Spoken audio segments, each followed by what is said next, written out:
Okay, I would like for us to stay focused. For me, one of the best way I like staying focused, especially when doing meditation with the light. I see a big light in form of a big round ball, or let me call it as if you look into the sun, you see how bright it is. So imagine that sun is kind of in a ball in your front. You know, just try and visualize the light in your front. One, two, three. Exhale. I want you to say some affirmations to yourself. When you breathe in, tell yourself, I take in purified source energy and I bless myself with pure loving light. Finally, as you breathe in this time around, see the light growing in you, bringing peace to you, bringing calmness to you, bringing love, bringing pure light to you. I bless myself with pure loving light. Alright, we can open our eyes. Let's go in. This is a summary of the book. It's a book that talks about somebody that went on a journey, to seek for a treasure. But as he went along, he discovered so many things in his life. And that brings to us personally what I say, okay, self-discovery. Because as he went on a journey, he discovered a lot of things about himself. So basically, my first point in the lesson is like, no matter what you do, make sure that you do it because it's from your heart and your soul desire. So I said self-awareness, self-discovery, the God in you. Our soul is the guiding force of our life, and it is in only you who has awareness of your soul's desire. An awareness that many times you may not be mindful of, which often occurs when the soul disconnects from itself. So, but this is self-discovery, and I'm still going to share some things, some lessons, so that you will know that firstly, you know yourself, you know those things that interest you, and you know where you are at the moment, right? And what you need to do to get better. So I would like to pass the mantle quickly. We can go around, or anybody that wants to speak randomly. How can you define yourself? Who are you? What are you? What is it that interests you? What are you at this moment? If they say, okay, now you are on earth, as in what is it that you are doing here? My name is Theodora. I'm a seeker of knowledge. I'm a sapiosexual. I also love going on adventures. You could say I'm a bit stubborn. That's what people say. I don't know. I have learned through my journey to curb my anger. I used to be a very angry person. But getting to understand why I was angry made me become a better person, because I didn't know that I was carrying so much hurt, so much pain, and that's what was causing me to have an outward anger. Yes. So part of I'm still on the journey anyway of self-discovery, but that's what I learned from reading The Alchemist. It's my best book. I always say that it's my favorite book ever.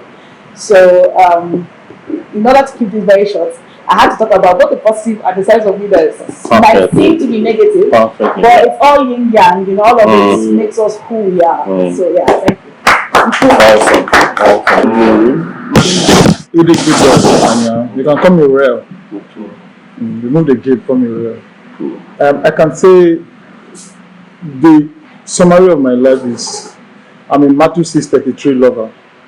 I have a very interesting childhood that shaped my life.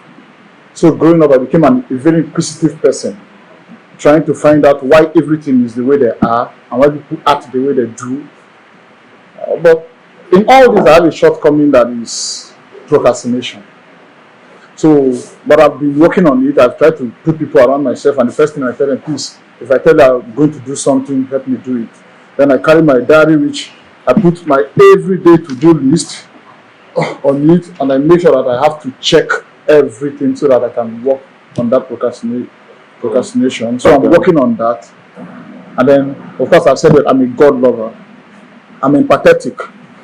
I like to, like, I have to put myself in your shoes. I don't use I use we. What do we do and how? I mean, all that. I know that I'm still learning, and I'm a good learner, very good learner. That's just the scenario. My name is David Lai. I'm a lover of books. I'm a seeker of knowledge. I am a deep thinker. Especially, I love to think outside the box.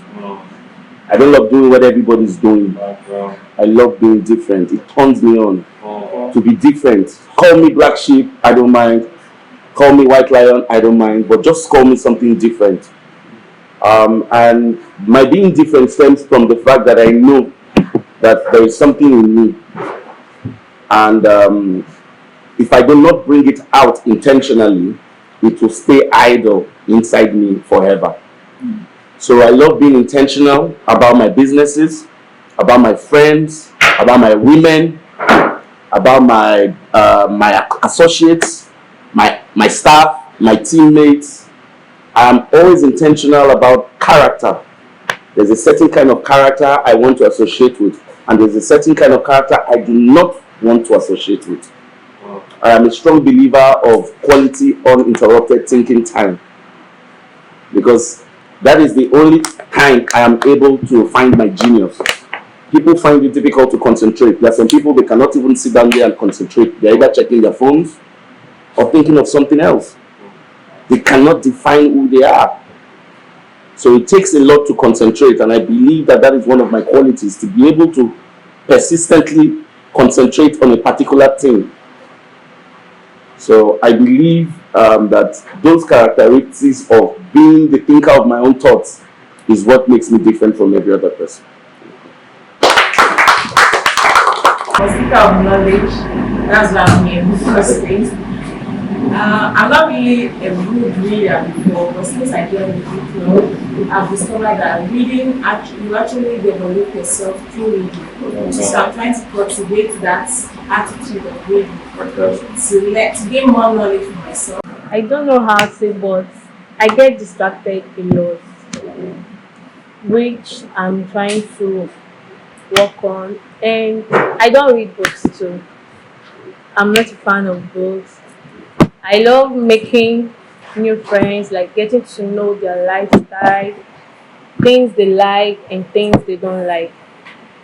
Okay, I'm here, but I'm not concentrating because one, I don't I don't really know what's going on, but I wish to learn what's happening. So, So a few years ago, I didn't want to do music anymore because I was kind of, discouraged. So I got a job in an NGO in Abuja. And my boss at the time, she was the most amazing lady. I don't know how to describe it. And then she had this book on her iPad. She said, and I saw it one day. She gave me her iPad to do something, and I saw the book, The Alchemist. And I was like, I've not read this book, and I've been meaning to read it. And she said, really? A week, after a week, I gave her the iPad, and I was thinking to myself, this isn't what I'm supposed to be doing. My calling is music. I should actually go back to that. Then I went and I had a conversation with her. And I was like, come on, it's because of the book. And I know, and you know what that means. It means I have to quit. And then I have to go and do music because I wanted to go and understudy with my cousin who does music.